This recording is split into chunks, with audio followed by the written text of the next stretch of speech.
한국 천주교의 역사는 저희보다 딱 100년이 앞서 있습니다.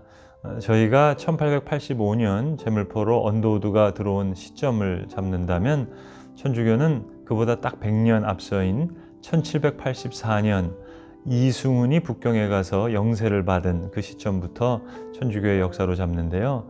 이 이승훈이 누구냐? 바로 정약용의 매형이 됩니다.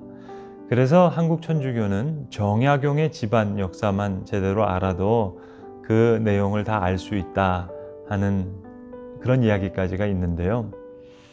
여러분, 명동에 가면 명동성당이 있잖아요. 그게 왜 명동성당이냐? 가톨릭은 역사적인 장소를 소중하게 여기기 때문에 이벽이라고 하는 우리 천주교의 평신도 지도자가 사람들을 모아서 예배한 장소입니다. 근데 이 이벽이 누구냐?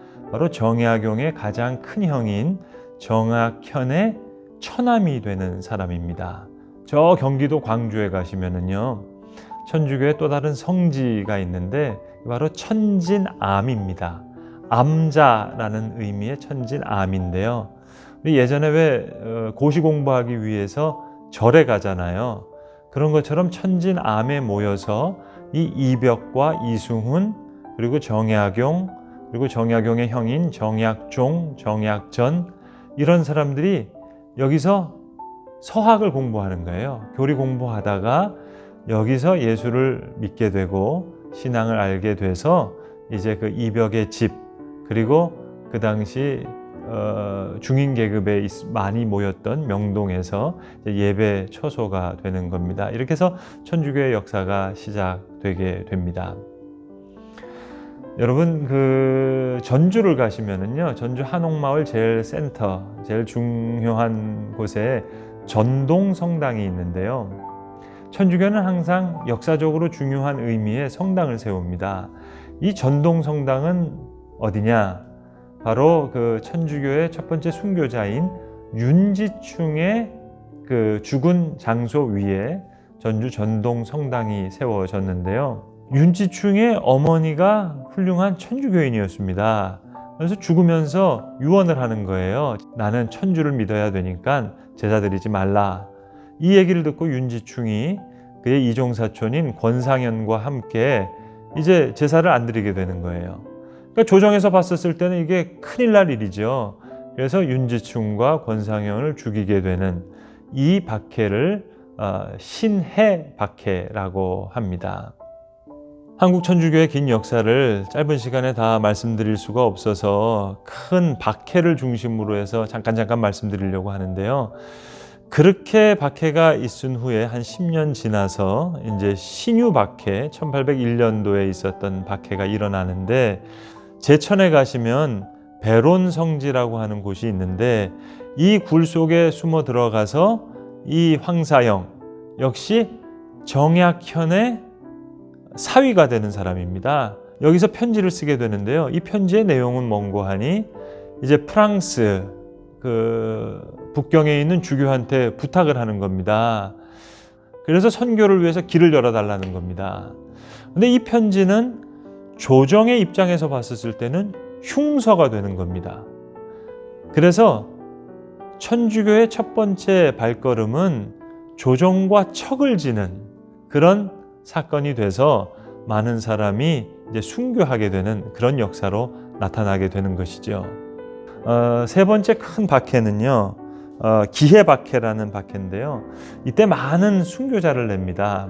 기해박해는 그 결과로 인해서 세도 정치가 안동 김씨에서 풍양 조씨로 바뀌는 그런 계기가 되기도 합니다. 이제 안동 김씨 주변에도 많은 천주교인이 있었거든요. 그래서 이 천주교인들이 눈에 가시 같은 거예요.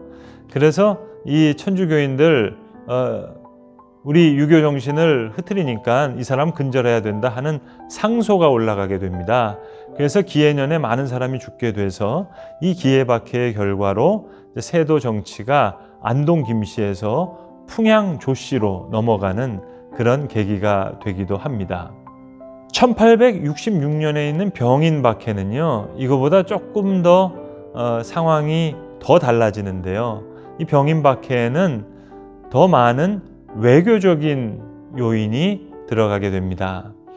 중국이 아편전쟁을 통해서 중국 땅이 영국, 프랑스가 권한을 차지하게 되면서 연해주 지역은 러시아가 차지하게 됐거든요.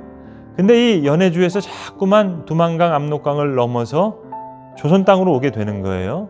그러니까 대원군이 이 러시아를 좀 어떻게 견제하고 싶어요.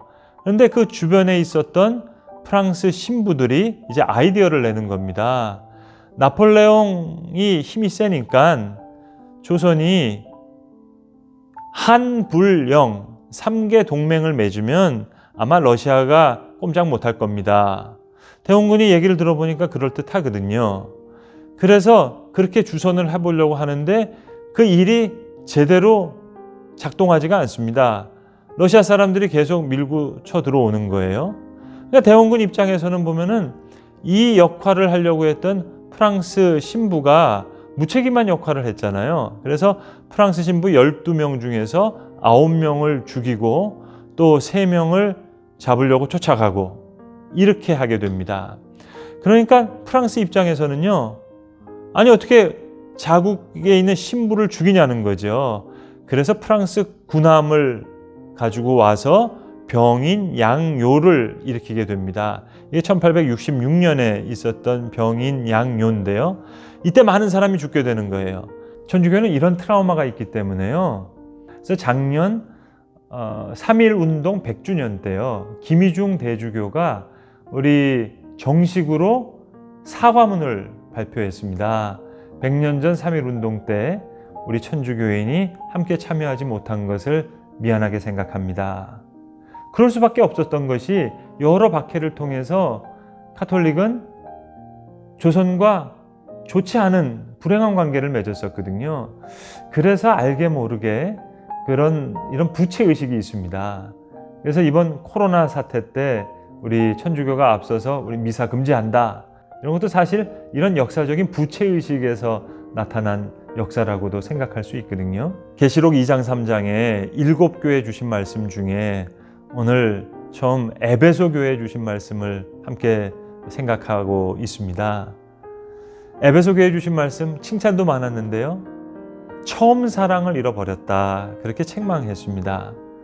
우리 천주교의 역사를 보더라도요, 처음 박해는 순수한 신앙의 요소에 의한 박해였다면 기회 박해, 병인 박해 오면서 다양한 정치적인 요소 또 외교적인 요소가 들어오는 것을 우리가 발견할 수 있게 되는 거죠. 짧은 시간 동안 천주교의 역사를 생각해 봤습니다만 하나님이 주시는 성경 말씀이 좀 기억났으면 좋겠어요. 에베소 교회에 주신 말씀처럼 처음 사랑을 잃어버렸다. 칭찬한 일도 많지만 처음 사랑을 잃어버렸다.